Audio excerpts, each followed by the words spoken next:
धीरे धीरे फेंकता है। और वही अगर अंदर वाला कट गया ना कचकचा के तो फेंकेगा एकदम भयानक। इसलिए जब मीट मांस वाला मुर्गा काटता है या बकरा काटता है तो देखिएगा यहाँ का पहले चमड़ा काट देगा। इसे चमड़ा काट जब तो बॉडी से वापस लाने वाले नस को हम क्या कहते हैं? सिरा। ये किधर ले आता है? हार्ट की ओर। तो ये बॉडी से हार्ट की ओर ले आता है।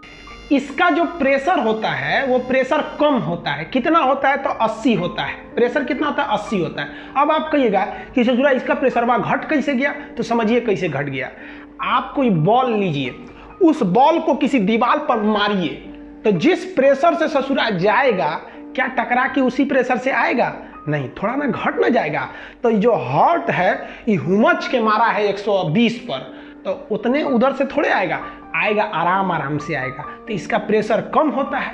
अब ससुरा प्रेशर कम होता है ना तो भगवान को लग गया इस बात का डर कि कहीं ससुरा प्रेशरवा इतना न कम हो जाए कि ब्लडवा ओनिए का ओनिए रहले रह जाए, चाहे टकरा के ऐसे आए और प्रेशरवा घट जाए तो वापस से लौट जाए। तो पता चला ब्लड पंप किया पैर की ओर, ससुरा पैरे में रह गया तो इतना मोटा हो जाएगा पैरवा, ले भाई फाइलेरिया टाइप का, तो वो तो दूसरी बीमारी है। तो भगवान बहुत होशियार था, देखा कि ससुरा जो पंप करता है ये पंप, तो इसमें प्रेशर कम होता है, इसीलिए इसमें एक वाल्व लगा देता है। वाल्व देखिए ध्यान से, ये यही है वाल्व। ये वाल्व क्या होता है कि ब्लड जब इधर जाएगा तो ये तो खुल जाएगा और गलती से लौटेगा, लौटने के लिए देख रहे हैं लौटने के टाइम को उल्टा प्रेशर लगेगा। उल्टा प्रेशर लगने के कारण भग देना बंद हो जाएगा। भग देना बंद हो जाने का मतलब समझते हैं सडनली क्लोज डाउन, तो सडनली क्लोज हो जाएगा वाल्व में। तो चूंकि इसका प्रेशर कम होता है ना, इसलिए भगवान होशियार था, कहीं ससुरा लौट गया तब डाल दिया वाल्व कि लौट, अब तुम लौटिए नहीं पाएगा। और जब लौट नहीं पाएगा तो अगली बार हार्ट ना और हुमच के मारेगा, तो उसके बाद वाले जो ब्लड आए हैं सर इसको ठेल लेके चल जाएंगे। सर चल चल बकलवाइया क्या रुका था, चल चल चल वहाँ चाचा बुलाए हैं, हार्ट चाचा हार्ट दिल, समझा है आपको? ये इसका प्रेशर कम होता है, इसीलिए इसमें वाल्व होता है। प्रेशर कम होने के कारण भगवान इसको बहुत पतला बनाया है, कहा कि ससुरा इसका प्रेशर कम है, ये थोड़े ना फटेगा कि इसको इतना मोटा करना है। और पतला भी बनाया है और त्वचा के ठीक नीचे रखा है इसको। इसलिए जो आपको ये नसें दिखती हैं ना, ये नसें सिरा नहीं है, ये धमनी है। ये पतली है, इनका रंग हल्का नीला दिखता है, लाल नहीं दिखता उनकी तरह, नीला। यहाँ हल्का हल्का जो दिखता है वो धमनी होती, सिरा होती है, उनमें प्रेशर उतना तगड़ा नहीं होता है। समझ में आ गया आप लोग को? तो ये ऊपर वाला जब नस कट जाता है ना तो इसमें फुचुर फुचुर पानी फेंकता है, इसे हल्का हल्का ब्लड निकलता है, धीरे धीरे फेंकता है। और वही अगर अंदर वाला कट गया ना कचकचा के तो फेंकेगा एकदम भयानक। इसलिए जब मीट मांस वाला मुर्गा काटता है या बकरा काटता है तो देखिएगा यहाँ का पहले चमड़ा काट देगा। इसे चमड़ा काटने के बाद ये जो मेन नस दिख रही है, एक इधर मेन नस दिख रही है, चमड़ा काटने के बाद उस नस को काट देगा तो आपको एक आवाज़ सुनाई देगी प्रेशर का, उसमें से ब्लड निकलने का। और अगर वही नहीं कटेगा ना तो बेचारा तड़पेगा, बहुत जल्दी मरेगा नहीं। फिल्म उलिम में देखिएगा ना, लड़की सब नौटंकी करती हैं, सर तुमने मुझे धोखा दिया, जाओ मैं अपना नस काट लूंगी।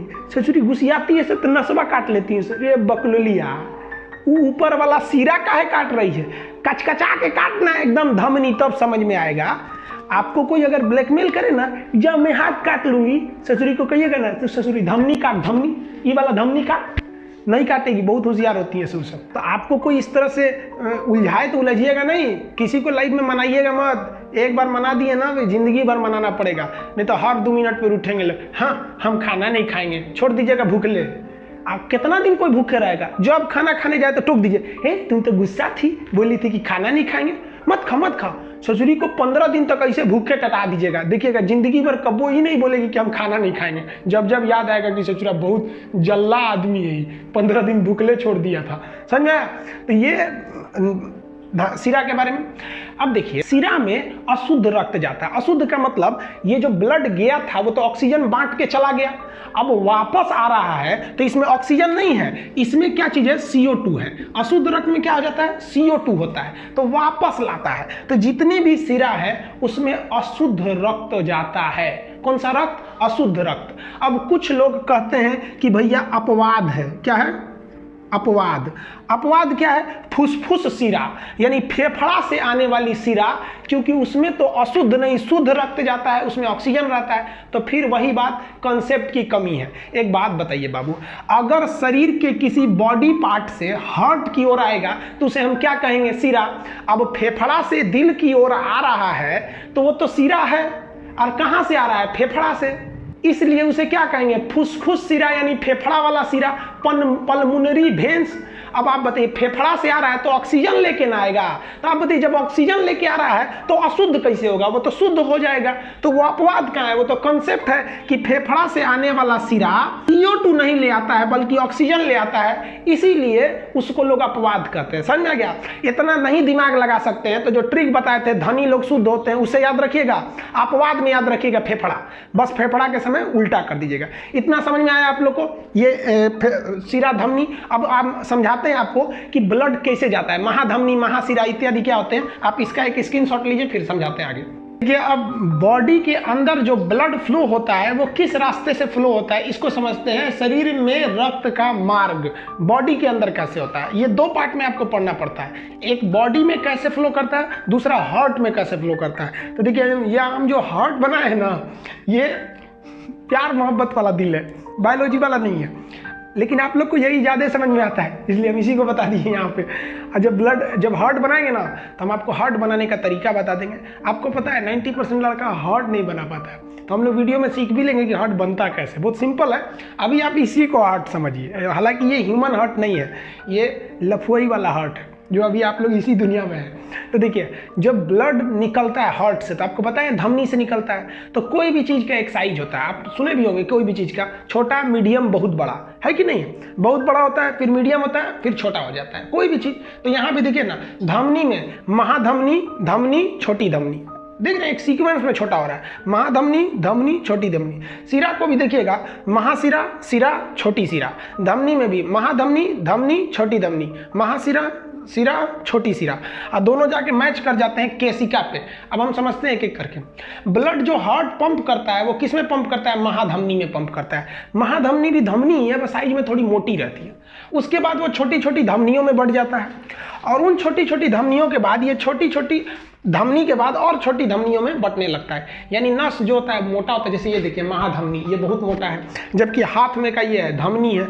यहाँ पे देखिएगा तो ये छोटी धमनी है, छोटी छोटी हो जाती हैं। तो बस साइज का अंतर होता है, बाकी सब चीज़ एक है। तो कैसे हार्ट से निकलेगा? महाधमनी, धमनी, छोटी धमनी।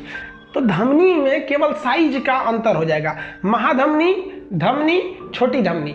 इस छोटी धमनी के बाद जब लास्ट में ये त्वचा के पास पहुंचता है ब्लड, तो उसे केशिका कहते हैं। कोशिका नहीं, केशिका। पतला बाल की तरह नस हो जाता है। आंख की नसों को देखिएगा ना, एकदम बाल की तरह होता है, लाल लाल, एकदम सुर्ख हो जाता है। सुर्ख समझते हैं? उर्दू में ना लाल को सुर्ख बोला जाता है। जैसे सुर्ख आंखों में काजल लगा है, यानी लाल आंखों में काजल लगा है।